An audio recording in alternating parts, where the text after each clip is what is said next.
하나님의 사랑과 평화가 그리고 여러분에게 주시는 위로가 가득 넘치기를 주님의 이름으로 축복합니다. 오늘 저는 지난 시간에 이어서 오늘도 교회에 대해서 좀 살펴보려고 합니다. 왜 교회일까? 여러분 이런 생각이 드실지 모르겠습니다. 교회는 믿음 생활의 모든 것이기 때문에 그렇습니다. 전 오래된 책이긴 합니다만은 최근에 최영기 목사님이 쓴 교회는 병원이다 라고 하는 책을 접하였습니다. 그 글을 읽으면서 참 많은 반성을 했습니다. 이런 겁니다. 여러분, 우리는 이상적인 교회를 생각하지 않습니까? 그래서 성경에서 이상적인 교회를 발견을 하고 그 교회를 닮아가려고 애를 씁니다. 그런데 우리가 생각하고 있는 그 이상적인 교회는 어떤 교회입니까? 그 교회는 성자들이 모여있는 교회입니다. 신앙 인격이 성숙하고 말씀 앞에 온전히 자신을 내려놓고 완전한 순종이 있는 그런 교회. 여러분, 이런 교회를 우리는 이상적인 교회라고 생각하는 거지요. 그러나 성경이 일러주고 있는 교회는 전혀 그렇지 않습니다. 여러분, 성경에 있는 교회들을 하나하나 살펴보십시오. 예를 들어서 에베소 교회를 여러분 한번 생각해 보세요. 에베소 교회는 이상적인 교회가 될 수 있는 모든 조건을 갖추었습니다. 좋은 위치에 자리를 잡았고요. 또 문화적으로, 경제적으로 중심지인 에베소였습니다. 그 교회에는 훌륭한 창립자가 있었고 훈련받은 지도자들이 있었습니다.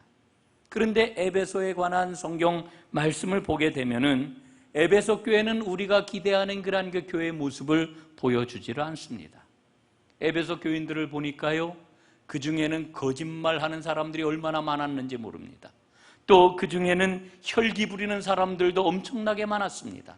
심지어는 교인들 중에 도둑질을 하는 사람도 있었고요, 쌍소리나 음담패설을 즐기는 사람들도 너무나 많았던 것을 봅니다. 여러분, 이런 교회의 모습을 보면서 의아하게 생각이 되지 않습니까? 어떻게 이 교회의 모습이 이럴까? 그런데 여러분, 사실은 에베소 교회의 그런 모습이야말로 성경이 일러주고 있는 이상적인 교회라고 하는 거지요. 우리는 강박에 사로잡혀 있습니다. 교회는 성자들이 모여있는 곳이다. 교회는 거룩한 사람들이 모여있는 곳이어야 한다라고 하는 이런 그 강박을 우리는 갖고 있습니다. 그러나 분명히 말씀을 드립니다마는 그런 교회는 이 땅에 없습니다. 우리는 교회에서 천국을 기대하지만 여러분, 성경은 우리에게 천국과 같은 교회는 없다고 이야기를 합니다. 그러면은 그리스도께서 우리에게 일러주고 있는 교회의 모습은 어떤 모습입니까? 죄인들이 모여있는 곳입니다. 교회는 천국이 아니라 교회는 병원이라고 하는 겁니다. 거만한 사람들이 있고요, 혈기 부리는 사람들이 있고요, 지독하게 이기적인 사람들이 있고요, 심지어는 술과 노름 혹은 세상의 향락에 중독이 된 이런 사람들이 모여있는 곳이 교회인 것입니다. 이 사람들이 모여서 하나님의 사랑으로 변화가 되고 하나님의 능력으로 치료를 받는 곳, 이게 바로 교회라고 하는 거지요. 이게 성경에서 일러주고 있는 이상적인 교회입니다. 저는 최영기 목사님의 글을 읽으면서 그렇구나, 천국이 아니라 교회는 병원이로구나 하는 것을 새롭게 깨달았습니다. 그런데 문제가 있습니다. 언제부터인지 교회에서 치료의 역사가 일어나지를 않습니다. 여러분, 왜 그럴까요? 그 이유가 어디에 있는 걸까요? 명목상에 그리스도인들이 너무나도 많아졌기 때문에 그렇습니다. 여러분 보십시오. 우리는 언제 어디서나 그리스도인입니다. 예배 드릴 때만 그리스도인이 아니라 어느 곳에서나 언제나 그리스도인이어야만 합니다. 여러분, 그리스도인이라고 하는 이 말의 본래 의미는 예수를 위해서 자기의 목숨을 내어놓은 사람이라고 하는 뜻이 그 안에 담겨 있습니다. 여러분과 저를 가리켜 사람들은 그리스도인이라고 이야기를 합니다. 여러분, 그렇다면 우리는 그리스도를 위하여 목숨을 내어놓을 준비가 되어 있습니까? 그런 마음으로 신앙생활을 하고 있습니까? 여러분, 오늘 교회의 문제는 이런 그리스도인이 아니라 이름뿐인 그리스도인이 가득하다라고 하는데 오늘 문제의 심각성이 있는 겁니다. 여러분, 처음에 그리스도인은 예수를 위해 목숨을 내어놓는 사람들의 모임이었는데 기독교가 로마의 국교가 된 다음에는 명목상의 그리스도인들이, 이름뿐인 그리스도인들이 엄청나게 늘어나기 시작했던 겁니다. 여러분, 우리 기독교 역사를 보면은 어느 사회에든지 기독교가 처음으로 들어왔을 때에는 말씀을 통한 치료 역사가 일어났습니다. 말씀을 통한 삶의 변화가 일어났습니다.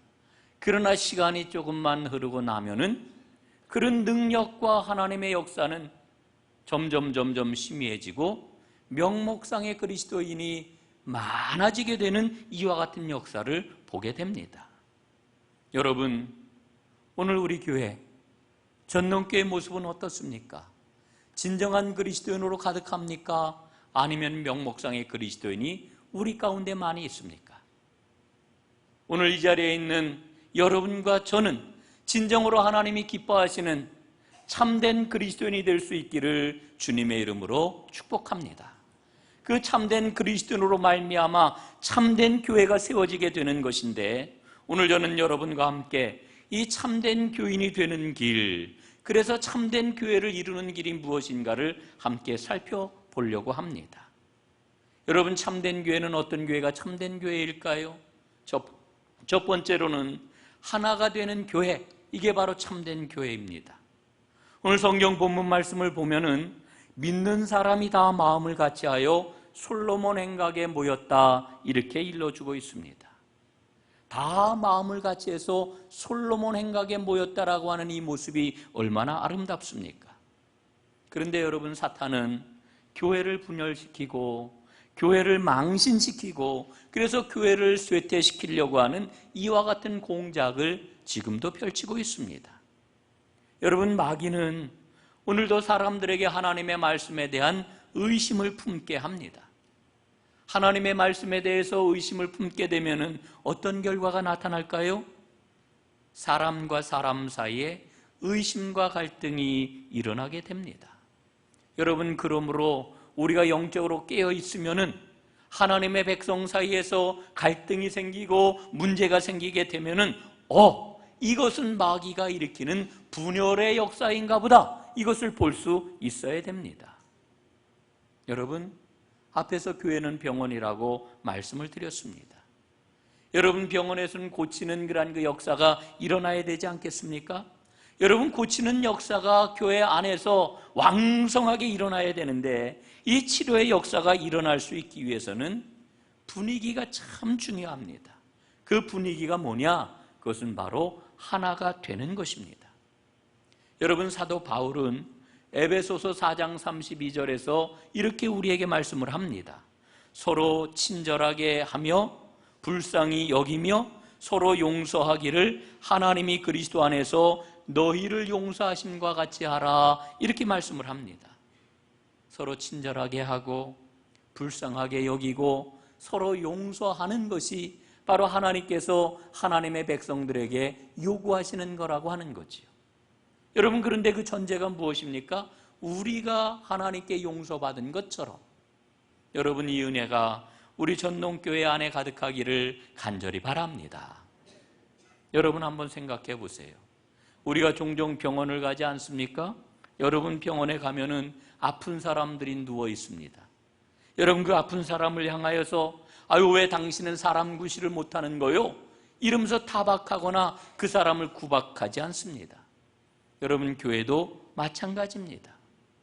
인격이 모자라니까 혈기를 부리면은 그 혈기를 부리는 것을 보고 인격적인 대우와 사랑이 더 필요하구나. 그러면서 그에게 인격적인 대우와 사랑을 베풀므로 치료를 받게 하는 것이 바로 교회라고 하는 겁니다. 여러분, 온전한 치료가 일어나기 위해서는 반드시 두 가지가 있어야 돼요. 그 두 가지가 뭐냐 하면은 첫 번째로는 교회는 가정과 같아야 된다 하는 겁니다. 여러분, 한 10여 년 전에는 한참 그런 그 이야기가 유행을 했어요. 가정과 같은 교회.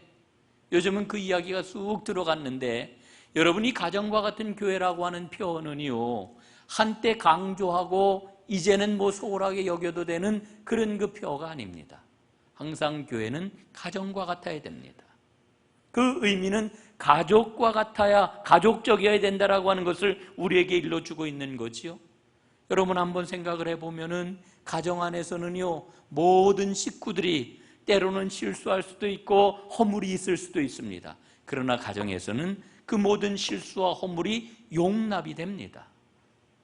여러분, 교회는 바로 이와 같은 분위기를 가져야 됩니다.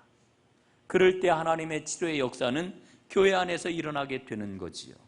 또 하나는 교회의 분위기가 긍정적이어야 합니다. 긍정적이어야 한다. 여러분, 긍정적인 우리 교회가 될 수 있기를 저는 소원합니다. 바울의 말씀을 보게 되면은요, 아주 중요한 사실을 깨닫게 돼요. 사도 바울은 늘 이러한 것들은 하지 말아라 하는 이런 말씀을 주어요. 그런 다음에는 곧바로 이어서 이런 것들은 해라 이렇게 말씀을 하고 있는 것을 보게 됩니다. 여러분, 하지 말라고 하면은요, 더 하고 싶은 게 사람의 마음이에요. 여러분, 사도 바울의 말씀을 한번 볼까요? 에베소서 4장 28절 말씀에 보면은 이렇게 일러주고 있죠. 도둑질하는 자는 다시 도둑질하지 말고 돌이켜 가난한 자에게 구제할 수 있도록 자기 손으로 수고하여 선한 일을 하라. 도둑질하지 말라는 거예요. 그런데 이어서 뭐라고 그래요? 선한 일을 하라는 거예요. 여러분, 도둑질을 끊을 수 있는 길이 뭐냐? 선한 일을 자기의 손으로 하는 거라고 하는 것을 일러주고 있는 거지요. 여러분, 그 다음 29절 말씀에도 보면은 이렇게 일러줘요. 무릇 더러운 말은 너희 입 밖에도 내지 말고 오직 덕을 세우는데 소용되는 대로 선한 말을 하여 듣는 자들에게 은혜를 끼치게 하라. 이렇게 말씀합니다. 더러운 말은 입 밖에도 내지 말라는 거예요. 그런데 어떻게 입 밖에 내지 않을 수가 있느냐? 선한 말을 해야 더러운 말을 입 밖에 내지 않게 된다 하는 거지요. 여러분, 이게 참 중요한 겁니다. 예? 여러분, 제가 이 여인들이, 이 여성들이 여러 사람 모여 있으면은 겁이 날 때가 참 많아요. 도대체 무슨 얘기를 할까? 예? 여러분, 우리가 늘 강조하잖아요. 모여가지고 험담하지 마십시오. 남을 흉보지 마십시오. 깎아내리지 마십시오. 여러분, 그런데 그게 잘 안 돼요. 여러분, 어떻게 그게 가능할까요? 우리가 이야기하는 것을 아유, 내가 험담을 하지 말아야지가 아니라 선한 말을 해야지, 좋은 말을 해야지, 격려하는 말을 해야지. 그럴 때 여러분, 우리의 입에서 험담이 사라지게 되는 겁니다. 우리 그리스도인들이요, 제일 많이 결심하는 것 가운데 하나가 뭐냐 하면은요, 내가 겸손한 사람 돼야지. 결심하는 거예요. 겸손한 사람 돼야지. 여러분, 겸손한 사람 되기 위해서는 어떻게 해야 될까요? 나를 낮추어야지, 내가 낮아져야지, 이렇게 결심을 합니다. 여러분, 참 귀하고 좋은 결심이에요. 그러나 여러분, 잊지 마십시오. 예? 나를 낮추어 가지고 겸손해질 수가 없습니다. 그럼 어떻게 해야 될까요? 다른 사람을 높여주세요. 결심을 그렇게 하세요. 나를 낮추어야지 이렇게 결심하지 마시고 다른 사람을 높여야지 이렇게 결심을 하십시오. 여러분, 한번 삶을 돌아보십시오. 나는 얼마나 다른 사람을 높이면서 살아가고 있습니까? 나는 전혀 다른 사람을 높이려고 하는 노력도 않고 높이는 모습도 나에게 없다라고 하면 여러분, 죄송하지만 나는 굉장히 교만한 채 살아가고 있는 거예요. 사랑하는 여러분, 우리 주님께서 겸손하셨던 것처럼 우리도 겸손해야 되는데, 그 겸손의 길이라고 하는 게 다른 데 있는 게 아니라 다른 사람을 높일 때 바로 겸손해지는 겁니다. 여러분, 자녀들도 마찬가지예요. 우리가 중고등학교 다니는 자녀들, 초등학교 다니는 자녀들 얼마나 공부하라고 잔소리를 많이 합니까? 이제 대학을 가게 되면은요, 잔소리가 먹히지를 않아요. 이제 그 아이들이 다 커가지고 감히 그런 얘기를 못해요. 이제 중고등학교 다닐 때까지는 잔소리를 참 많이 하는데, 여러분, 아이들에게 잔소리하지 말아야지 라고 하는 결심이 중요한 게 아니라요, 진짜 그러기 위해서는 우리 아이들에게 칭찬을 해야지, 칭찬하려고 하는 결심을 하면은 잔소리를 안 하게 되는 겁니다. 여러분, 꼭 기억하셔야 됩니다. 부정적인 것 가지고서는 사람이 치료될 수 없어요. 온전해질 수 없어요. 긍정적일 때 치료의 역사가 일어납니다. 긍정적일 때 새로워지는 겁니다. 우리 전농교회가 긍정적인 교회가 될 수 있기를 주님의 이름으로 축복합니다. 우리의 말이 긍정적이고, 우리의 눈길이 긍정적이고, 우리의 손길이 긍정적이고, 그럴 때 하나님 치료의 역사가 일어나게 되는 거지요. 여러분, 한 가지 더 여러분들하고 꼭 나누고 싶은 이야기가 있습니다. 마음에 새기고 싶은 것. 치료의 역사는요, 나의 부끄러움과 나의 치부를 드러낼 때 가능한 겁니다. 나의 허물을 드러낼 때, 나의 죄를 드러낼 때 우리는 치료의 역사가 일어난다라고 하는 것을 분명히 알고 있습니다. 여러분, 어떠신가요? 나의 치부를 드러낼 만한 사람이 있으신가요? 나의 허물을 보일 수 있는 그와 같은 사람이 여러분에게는 있으신가요? 여러분, 만약에 그렇다고 대답을 하면은 여러분은 가장 축복된 삶을 살고 있는 분들입니다. 나의 부끄러움, 나의 치부, 나의 허물, 이걸 드러낼 수 있는 사람, 그런 그룹이 있다라고 하면 정말 최고의 축복을 누리고 있는 거예요. 예? 여러분, 이 허물과 치부가 어떻게 드러내 보일 수 있겠습니까? 저는 우리 교회에서 제자 훈련을 할 때 서두의 첫 시간에 꼭 서약을 합니다. 이런 서약을 해요. 그룹 안에서 나눈 모든 이야기는 어떠한 경우에라도, 어떠한 상황 속에서도 다른 사람에게, 밖에 있는 그룹에게, 밖에 있는 사람들에게 이야기하지 않겠습니다. 이런 서약을 해요. 여러분, 이런 서약을 왜 하는 겁니까? 이유는 오직 한 가지예요. 안심하고 그 그룹 안에서 삶의 모든 것, 그 치부와 허물까지도 드러낼 수 있어야 하기 때문에 그래요. 여러분, 삶을 완전하게 드러내고 그게 받아들여지게 되면은 거기에서 치료하는 역사가 일어나는 겁니다. 여러분, 우리 초기 감리교회 역사를 보면은요, 감리교회가 초기에 그렇게 급격하게 성장할 수 있었던 비결은 속회에 있습니다. 웨슬리는 신앙생활을 하는 모든 사람들을 속회로 다 그룹핑을 했습니다. 그리고 그 속회 안에서 삶의 모든 부분들을 나누게 했습니다. 일주일 동안 영적으로 어떤 죄가 있었는지, 어떤 허물이 있었는지, 어떤 문제가 있었는지 그 모든 것들을 다 나누게 했습니다. 그랬더니 놀라웠게 속회가 번창을 하고 교회가 크게 성장을 했던 것입니다. 그런데 여러분, 한번 생각을 해보십시오. 만약에 웨슬리가 조직했던 그 속회 안에서 사람들이 나누었던 그런 그 이야기가 다른 사람들에게 알려지고 그 일 때문에 수군수군하게 되고 그 일 때문에 손가락질을 받았다라고 하면은 여러분, 그 속회 안에서 영적 상황과 자신의 허물과 죄악과 치부를 드러낼 수가 있었을까요? 전혀 드러내지를 못했을 것입니다. 여러분, 그렇기 때문에 우리 전체 여기 있는 몇백 명의 사람들이 다 나의 모든 문제를 다 떠안아 알게 할 수는 없는 겁니다. 작은 그룹이 중요합니다. 속회가 중요합니다. 그래서 이 작은 그룹을 통해 가지고 나의 부끄러움과 치부까지도 내어 보일 수 있는 진정한 사랑을 나누는 공동체가 곳곳에서 만들어지게 될 때, 그때 교회는 하나님의 능력을 맛볼 수가 있는 것입니다. 여러분, 우리 교회가 이 작은 그룹을 통해 가지고 하나 되는 하나님의 은혜를 충만하게 맛보는 그런 교회가 될 수 있기를 주님의 이름으로 축복합니다. 두 번째로는 참된 교회는 칭송을 받는 교회입니다. 오늘 13절 말씀을 보니까요, 이 13절에는 교회에 대한 경외심과 칭송이 함께 기록이 되어 있는 것을 볼 수 있습니다. 사도행전에는 제자라고 하는 말이 계속 반복돼서 나오고 있는 것을 봅니다. 사도행전을 다른 말로 이야기하면은 교회 행전이라고 이렇게 이야기를 합니다. 여러분, 사도행전에는 교회가 계속해서 그 지경을 넓혀가요. 곳곳에 교회들이 세워져요.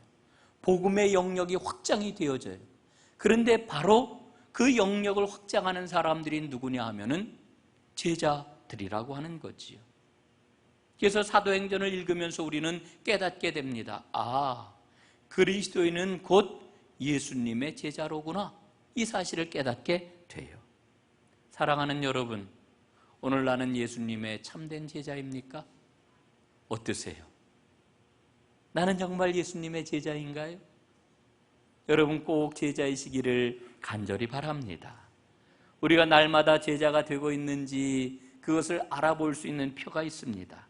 간단한데요, 그건 우리 안에 주님께서 말씀을 통해서 주시는 치유의 역사가 일어나고 있느냐라고 하는 것을 보면은 알 수가 있습니다. 여러분, 우리 안에는요, 상처가 있어요. 이 땅에 살아가는 모든 사람들은 상처를 가지고 살아가요. 그런데 이 상처가 어떻게 치유가 될 수 있느냐? 우리 자신의 상처에 집중하면은요, 절대로 이 상처는 치료가 되지 않습니다. 그럼 치료되는 길이 뭘까요? 그 길은 바로 예수님을 닮아갈 때 상처가 치유가 되는 것입니다. 여러분, 예수님을 닮아가기를 소원하시기를 바랍니다. 그게 진정한 복입니다. 우리가 예수님을 닮아가려고 애를 쓰고 예수님을 닮아가기 위해 성령의 도우심을 구할 때 성령님은 우리에게 다가오셔서 우리로 하여금 주님의 마음을 알게 해주십니다. 제일 먼저 알게 해주시는 마음이 뭘까요? 그게 바로 용서의 마음입니다. 여러분, 용서할 때 우리 안에 있는 상처는 치유가 되는 겁니다. 20세기 최고의 영성가라고 헬린 나우엔을 꼽지 않습니까? 헬린 나우엔이 바로 이와 같은 은혜를 깨달았어요. 그래서 상처 입은 치유자라고 하는 고백적인 책을 썼고, 그 책이 20세기 나온 이래 지금까지 아주 최고의 영성훈련책이 되는 것을 우리는 잘 알고 있습니다. 여러분, 예수님을 한번 보십시오. 예수님은 억울하게 잡혀 가셨습니다. 그리고 억울한 누명을 쓰고 십자가에서 돌아가셨습니다. 그런데 십자가에 달려 돌아가시는 그 순간에도 예수님께서는 이렇게 말씀을 하십니다. 아버지, 저들을 용서하여 주옵소서.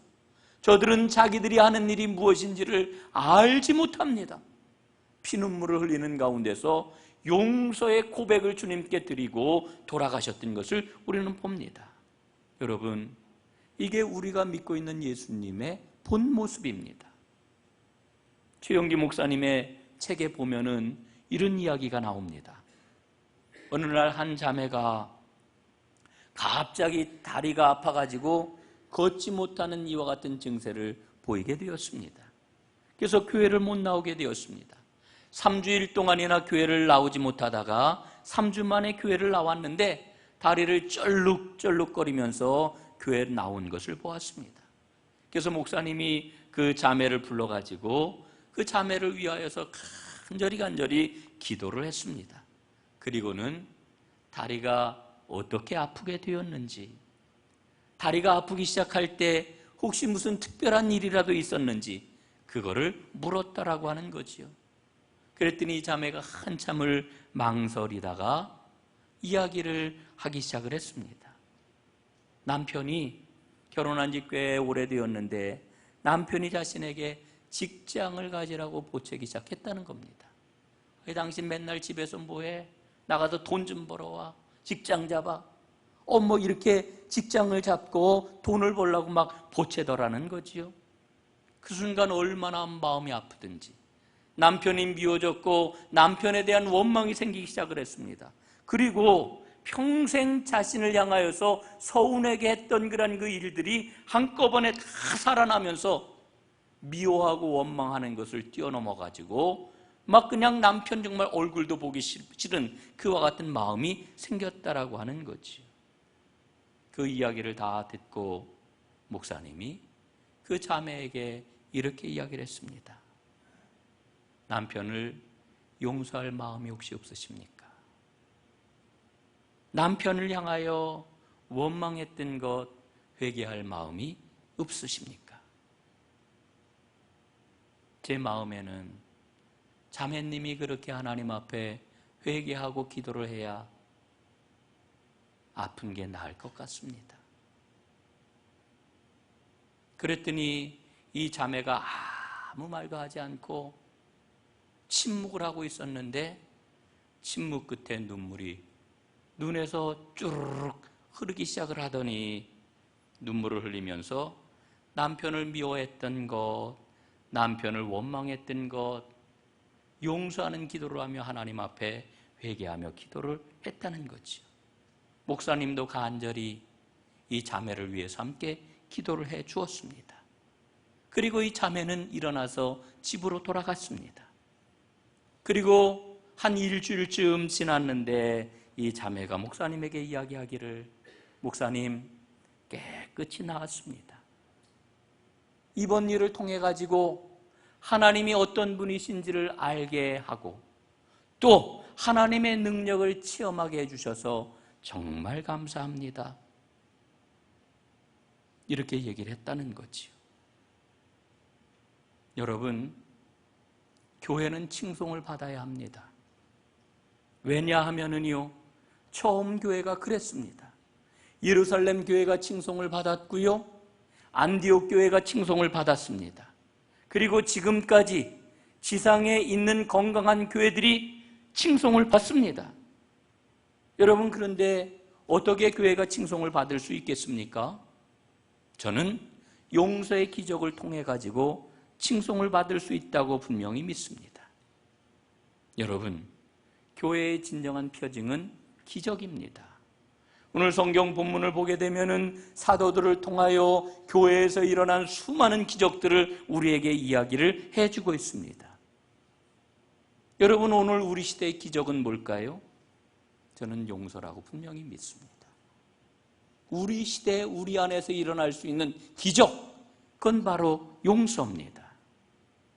여러분, 디모데후서 3장 1절로 5절까지 말씀을 보면은 이렇게 우리에게 말씀을 하십니다. 그대는 이것을 알아두십시오. 말세에 어려운 때가 올 것입니다.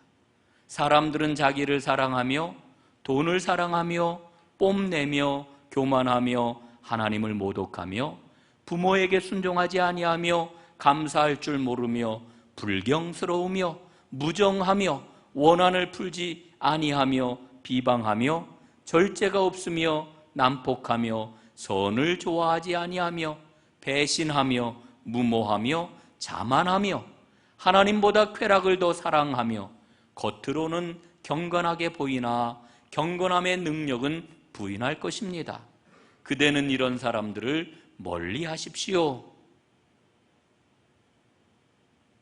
여러분, 이 말씀을 가만히 들여다보세요. 마지막 때에 뚜렷한 징조를 우리에게 일러주고 있는데 요약을 하면은요, 단 한마디로 무정함이라고 하는 거예요. 무정함. 자기만 사랑하는 거예요. 이게 여러분 오늘 우리 시대의 정신입니다. 그러니까 용서를 할 수 있을까요? 용서 못해요.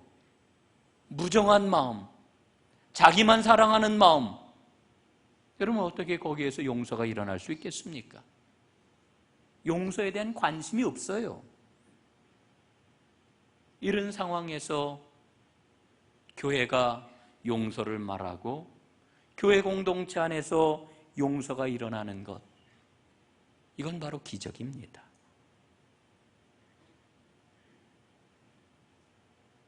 우리가 듣는 말 가운데 제일 부끄럽고 참담한 말이 뭐예요? 세상 사람들은 술 한 잔 먹고 다 툴툴 털어버리는데 교회 다니는 사람은 한 번 문제가 생기면은 풀지를 못한다는 거예요. 얼마나 부끄러운 이야기입니까?